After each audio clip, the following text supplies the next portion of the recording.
आज घर में चारों तरफ ठीक वैसी ही शांति थी जैसे कोई तूफान होकर गुजरा हो उसके बाद होती है। तभी उस शांति को तोड़ते हुए सासू माँ मधु जी की आवाज़ आई, अरे बहू, पति ने थप्पड़ मार दिया तो इसमें इतना क्या बुरा मानना। बेचारा दिन भर बाहर काम करके थक हार कर घर में आता है, तुम्हारे नाजो नखरे उठाता है, तुम्हारा पेट पालता है। बदले में परेशान होकर उसने हाथ उठा ही दिया तो ऐसा क्या हो गया जो बात का बतंगड़ बना रही है। मधु जी जोर जोर से अपनी बहू को डांटते हुए बोली, अब भाभी, आपका रोना धोना हो गया हो तो फटाफट से खाना लगा दो, यहाँ हम सबको भूख लग रही है। अगर खाना टाइम पर नहीं परोसा तो भैया दोबारा आपकी अच्छी खासी धुलाई कर देगा। फिर ना कहना कि हमने समझाया नहीं था। एक तो गलती आप करो और इल्ज़ाम पति पर लगा दो। ननंद देविका बीच में ही बोल पड़ी, लेकिन बहू दामिनी अपनी जगह से खड़ी नहीं हुई। उसके आंसू थे कि थमने का नाम ही नहीं ले रहे थे। उसे रोता हुआ देखकर मधु जी बोली, बहू, इतनी कोमल काया वाली बनने की ज़रूरत नहीं है। फटाफट उठो और खाना तैयार करो। खाना मैं और देविका खुद ही परोस लेंगे। कहती हुई मधु जी रसोई के बाहर निकल गई। अब उठ भी जाइए, क्या नाटक लगा रखा है। अब तो मम्मी ने मुझे भी आपके साथ काम पर लगा दिया। फटाफट खाना बनाओ, जो जल्दी से अपने और मम्मी के लिए खाना परोस कर ले जाऊं। कहती हुई देविका भी बाहर आ गई और रसोई में रह गई सिर्फ दामिनी। अपने चिथड़े चिथड़े हो चुके स्वाभिमान को समेटकर जैसे तैसे वो खड़ी हुई। उसे समझ में ही नहीं आ रहा था कि वो करे तो करे क्या। उसने कभी भी घर का माहौल ऐसा नहीं देखा था। मायके में माँ भाई भाभी सब थे, बस पिता नहीं थे। पर फिर भी घर में काफ़ी शांति रहती थी। भाई भाभी का पूरा सम्मान करते थे। पर पति का ये रूप भी होता है, ये तो उसने कभी सोचा भी नहीं था और ना ही अपनी रिश्तेदारी में कहीं देखा था। एक बार तो सोचा कि माँ को फ़ोन करके सब कुछ बता दूँ, पर इस समय कैसे, भाभी को बेटी हुई है, माँ तो उनकी देखभाल और घर की जिम्मेदारियों में लगी हुई हैं। फिर सोचा भैया को फ़ोन कर दूँ, पर भैया के कंधों पर पूरे घर की जिम्मेदारी है।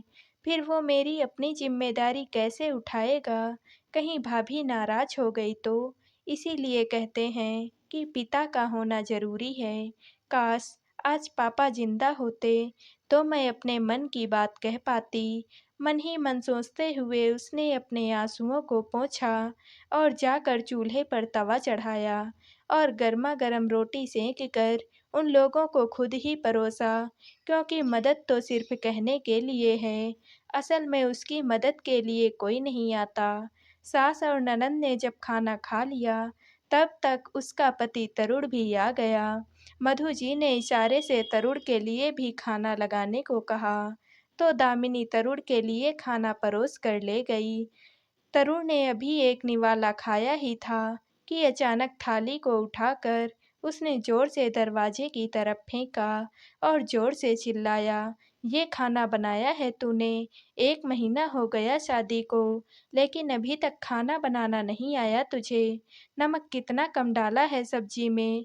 मुफ्त की रोटियां तोड़ने के लिए लाए हैं क्या तुझे, जो इन चीज़ों का भी ध्यान नहीं रहता तुझे। तरुण बहुत ही बदतमीजी से दामिनी से बात कर रहा था। ये देखकर दामिनी और ज़्यादा सहम गई। लेकिन मधु और देविका में से किसी ने कुछ नहीं कहा। अब खड़ी खड़ी यहाँ मेरा मुंह क्या देख रही है, उठा ये सब और कुछ ढंग का बना कर ला मेरे लिए। दामिनी का उसी समय जोर जोर से रोना छूट गया। उसे रोता देखकर तरुण गुस्से में उसकी तरफ बढ़ा, लेकिन तभी मधु जी बीच में आ गई और तरुण को रोकने की कोशिश करने लगी। वहीं देविका को दामिनी को अंदर ले जाने के लिए कहा। देविका दामिनी को उसके कमरे में लेकर चली गई। पीछे से मधु जी ने कहा, यह तू क्या कर रहा है, पागल हो गया है क्या? एक ही दिन में क्या अपने पति होने का सारा हक जता लेगा, इतना परेशान करेगा? तो सब कुछ छोड़-छाड़ कर चली जाएगी।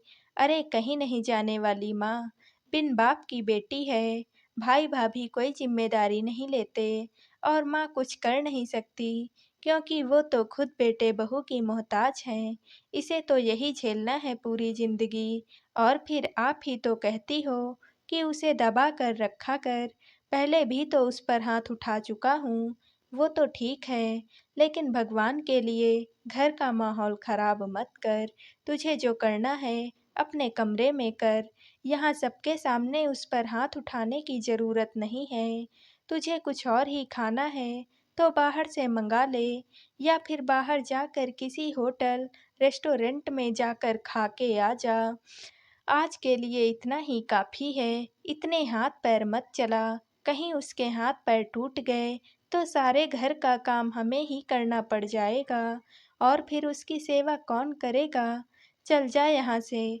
आखिर मधु जी के डाँटने पर तरुण घर के बाहर निकल गया। इधर देविका दामिनी को उसके कमरे में छोड़कर मधु जी के पास आ गई, तो मधु जी ने कहा, क्या हुआ? वो चुप हो गई। नहीं, पर रो-धो कर खुद ही चुप हो जाएगी। अब मुझसे और ड्रामा नहीं देखा जा रहा है। मैं अपने कमरे में आराम करने जा रही हूँ। कहकर देविका अपने कमरे में चली गई। इधर मधु जी ने घर का दरवाज़ा बंद कर उस फेंकी हुई थाली को उठाया और बिखरा हुआ खाना समेटकर रसोई में रखने चली गई। फिर दामिनी के पास आकर बोली, बहू, तरुण की बात को दिल पर मत लगा, उसका गुस्सा थोड़ा तेज है। अब 3 महीने की शादी में तुझे ये तो अच्छे से पता चल ही चुका है, फिर क्यों ऐसा काम करती है कि वो तुझ पर हाथ उठाए? उसकी पसंद नापसंद के अनुरूप खुद को ढाल, ना कि ऐसी रोनी सूरत लेकर उसके सामने आ। पत्नी को पति के अनुरूप ढल जाना चाहिए। देखा नहीं, तेरे रोते ही उसे कितना गुस्सा आ गया। मधु जी की बात सुनकर दामिनी ने एक नज़र उनकी तरफ देखा, जैसे कह रही हो कि मैंने ऐसा कौन-सा काम कर दिया जो मुझ पर हाथ उठाया जा रहा है और बजाय अपने बेटे को समझाने के आप मुझे ही समझा रही हैं।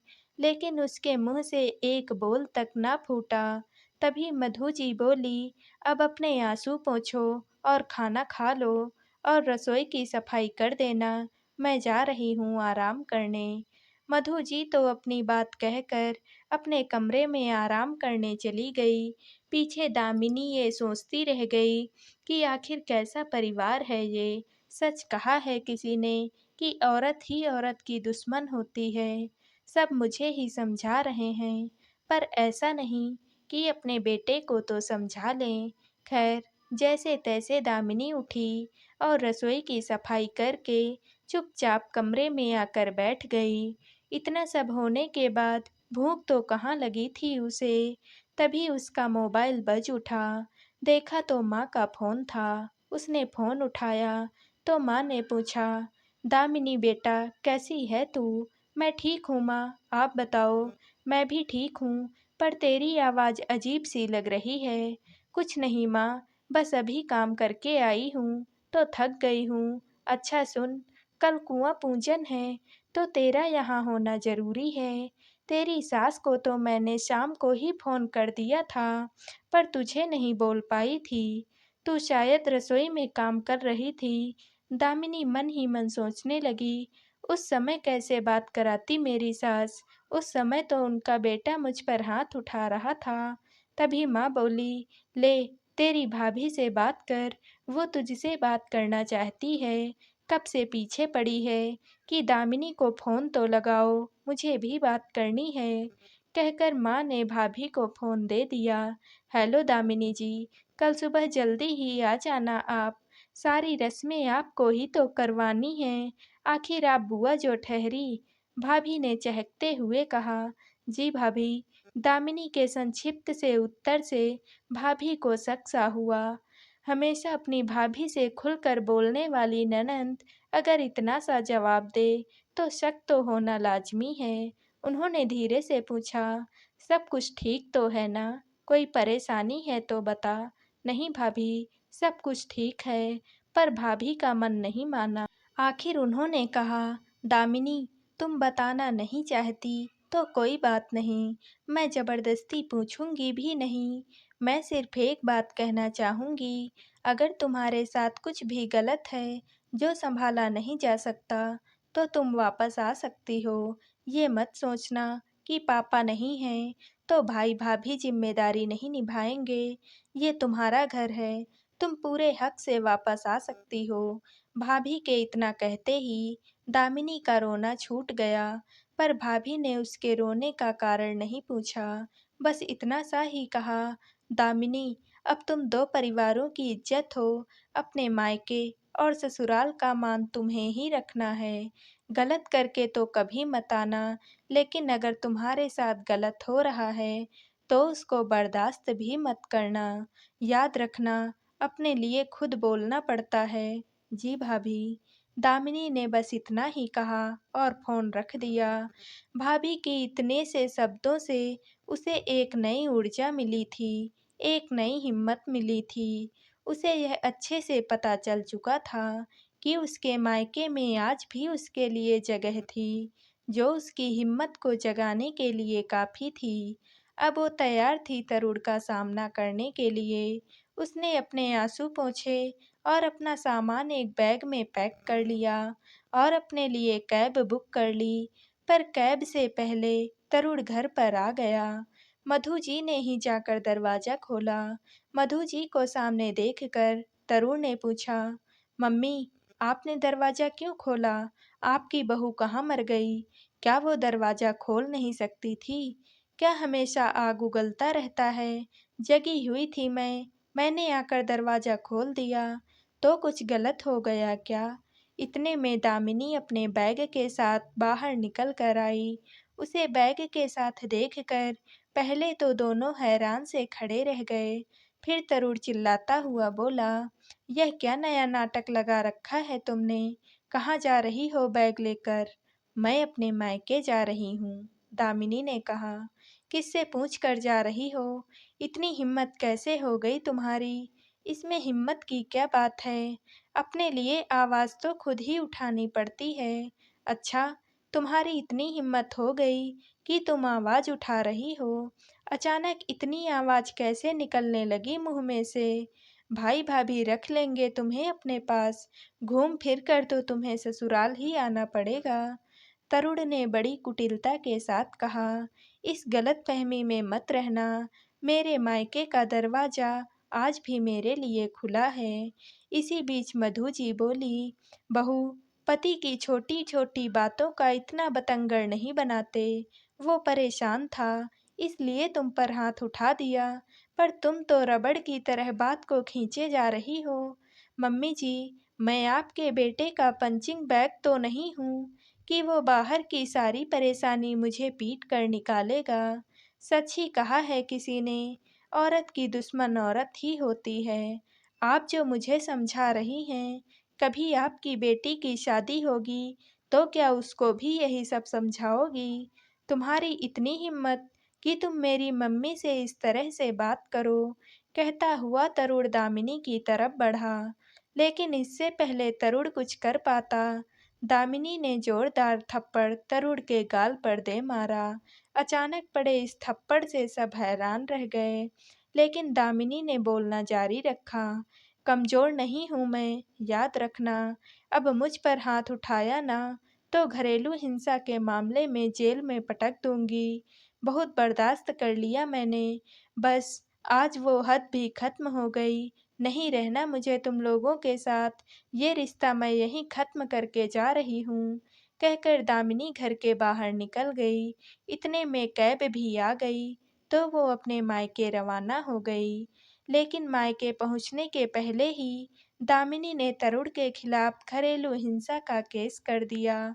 घरेलू हिंसा के कारण तरुण को जेल हुई और उसके आधार पर ही दामिनी को तलाक आसानी से मिल गया। आज दामिनी अपने पैरों पर खड़ी है। भैया भाभी ने अच्छा सा रिश्ता देखकर उसका दूसरा विवाह करवा दिया, जहां वो खुश है और सम्मानपूर्वक अपनी जिंदगी जी रही है। धन्यवाद।